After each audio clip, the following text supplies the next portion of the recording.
So what we're going to do is just talk a little bit about the origins of mindfulness, and then also kind of the origins of mindfulness as it relates to how it's often talked about and how it became so popular here in the States.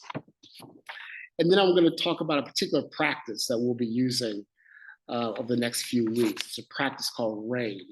And I want to just introduce what that practice is. So the origins of mindfulness are found in Buddhist traditions nearly 2,500 years ago. Many Buddhist texts were written in Pali. And so mindfulness is a translation of the Pali word sati. So Buddhism originates in India, travels to Southeast Asia, China, Korea, Japan, Tibet, and many other regions. So what is it and how can we begin to talk about it? So I want to give you two definitions. The first is from Heikak Nan, a famous Buddhist monk who recently passed away this year. He says, mindfulness is a practice of being fully present and alive, body and mind united. Mindfulness is the energy that helps us to know what is going on in the present moment. I drink water and I know that I'm drinking water. That drinking water is what is happening. Jack Kornfield, who, as I mentioned, is the founder of this particular program, says that mindfulness traditionally called sati samjana, or mindfulness and clarity of purpose. That mindfulness has two aspects. There's a receptive aspect and an active one. So mindfulness in its first aspect is spacious, a kind of non-judging awareness of the present. The second, samjana, is mindfulness that includes an appropriate response to the present situation. And this is really important because oftentimes mindfulness is thought of as something that is passive, or you simply are accepting what is, and we don't have any genuine response or an appropriate response. The definition I'm going to be using for the next few weeks is mindfulness is a practice of being present with the truth of our experiences so that we might relate to them with more wisdom. And I'll tell you just a brief story, and it's embarrassing, so you can't share it outside this course. But on numerous occasions, I shouldn't say numerous, maybe a few. I've gone to the gas station and I went in, paid for the gas, got in my car and drove off, right? And wondering why the tank is still on E. I didn't pump the gas, paid for it, because my mind was somewhere else. My mind was on the next thing, right? So mindfulness really is this practice of being present. And oftentimes we are either in the future or in the past. And I always want to remind us that it's not that thinking about the future or thinking about the past is bad, but rather how can we relate to our past more skillfully, with more wisdom? How can we think about the future with more wisdom rather than with more anxiety? So mindfulness of the present and being present with all of our experience allows us to do that. Some of the influences, especially as it relates to how mindfulness has exploded, especially in the United States as well as in the West. In the 1970s, there was an emergence of a global Vipassana movement. These are Buddhists who were very into thinking about the relationship between Buddhism and modernity, Buddhism in a very modernist sense. So they were really thinking about how to take this spiritual wisdom and this practice and to export it globally. Heikak Nan, as I mentioned before, literally kind of introduces the language of mindfulness, engaged Buddhism, especially during the Vietnam War, the idea of interbeing, the ways in which all of us are connected, the ways in which we are interdependent with one another. So he kind of introduces that language. In 1976, Jack Kornfield, Joseph Goldstein, Sharon Salzberg, and Jacqueline Swartz found an organization called Insight Meditation Society. And they begin teaching, holding retreats. And again, they are intentionally translating these Buddhist traditions to a largely Western audience. In 1979, John Kabat-Zinn, who was also a scientist, develops a purely secular version of mindfulness, what she calls mindfulness-based stress reduction. It's housed at a university, a medical clinic. He publishes a widely popular book, Full Catastrophe Living. And all of these forces kind of come together and they begin to popularize mindfulness. These are just some of Jack Kornfield and Joseph Goldstein's teachers. Again, this is really kind of a moment where there's this transmission, right, from these kind of spiritual leaders, if you will, within Buddhism to largely a Western audience. I also want to mention just a few images. I personally began to be exposed to mindfulness through a book that I found. It was the late 90s called Living Buddha, Living Christ.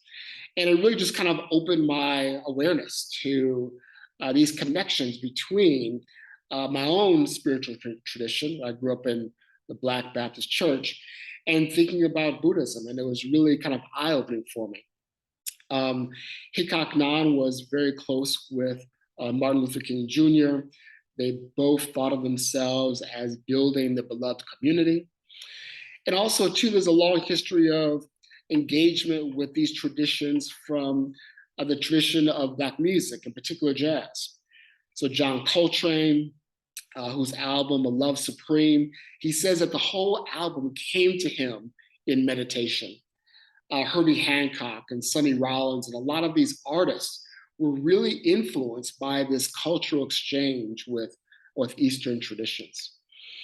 And also persons such as Alice Walker and Bell Hooks also were influential for me in really thinking about this tradition. And I just want to draw your attention just to that image below. You'll see this is a moment in which Jack Kornfield, which is the third from the left, and Jack Goldstein, this is when they become authorized teachers of this tradition. And you can see these old Buddhist masters sitting behind them, kind of giving them this permission to share this knowledge and tradition with different cultures. So the practice we're going to be engaged in is called RAIN, this practice of radical compassion. And RAIN is an acronym. It stands for to recognize what's going on, to allow the experience to be there just as it is, to investigate with interest and care, and to nourish with self-compassion.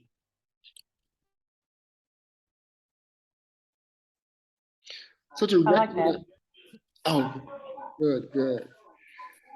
So to recognize is to consciously acknowledge in any given moment the thoughts, feelings, and behaviors that are affecting us. And really, this idea of recognition, sometimes we may feel something and immediately judge it as good or bad. And we may think something and immediately judge it as good or bad. In mindfulness, we're trying to see if we can be with what we're thinking, see if we can be with what we're feeling without immediately judging it, right? To begin to be curious about it. So a lot of what we talk about in mindfulness practice is, you'll hear this question often asked, can you be with it? Sometimes we may have an emotion that feels overwhelming, and part of the practice of breathing, right, is can we be with this?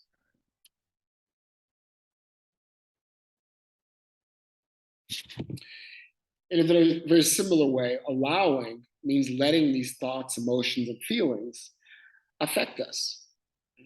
And it's okay to actually allow these things to affect us and to feel what we feel, so to speak.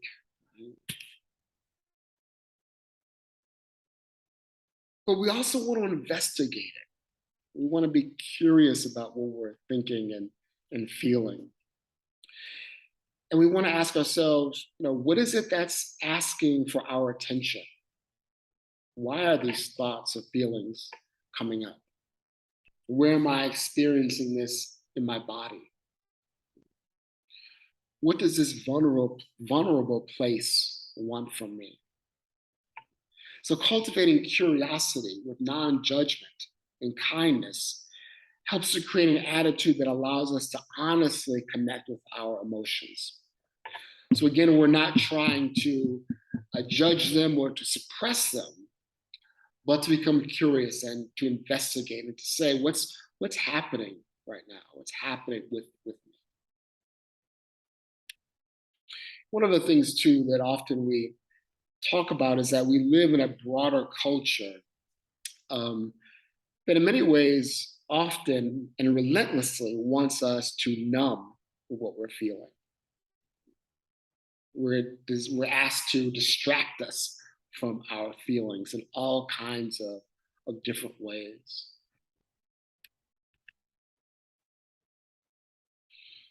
And finally, to nourish. And this really is where self compassion, we begin to think about self compassion. And self compassion begins when we recognize that we're suffering.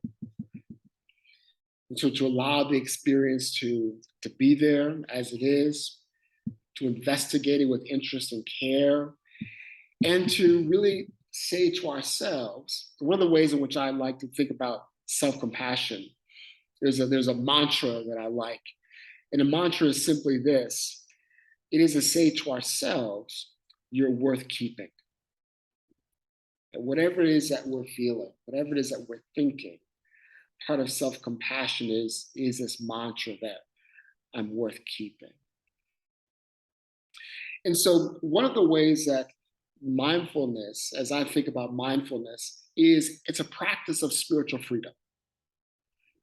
That this practice of rain, allowing ourselves to really be honest with what we're thinking and feeling, to be with it, to investigate it, to engage in self compassion, allows us not to be often trapped, right, by these feelings, but begin to relate to them, not to be driven by these thoughts and feelings in destructive ways, but begin to relate to them with more wisdom.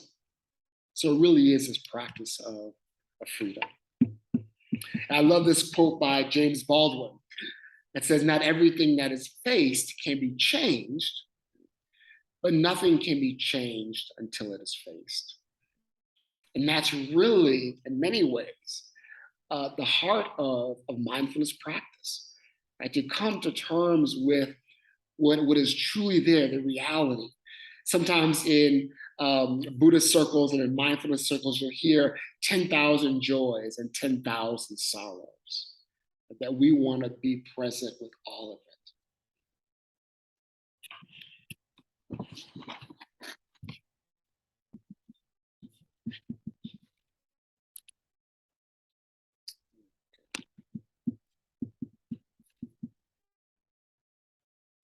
All right. So before we do just a brief practice, thoughts, questions, things that you want that this may be bringing up for you that you want to talk about. Um, no, I mean, this is great. And I love the acronym and I love the invitation um, to not just mindfulness so that you're like, being present to what you're doing, but also being present to how you're being, right? And like you said about the feelings and making space for them. And and investigating them. What's it causing? So I love the idea that there's some opportunities for prompts to help us think about it, Hmm. and not just asking us to have a total blank mind. Right? Sometimes people talk about mindfulness. It's like, okay, look at the carrot and don't think about anything but the carrot. Hmm. And Right. it's not about a blank mind, but it is about presence. Hmm. Right. So I really appreciate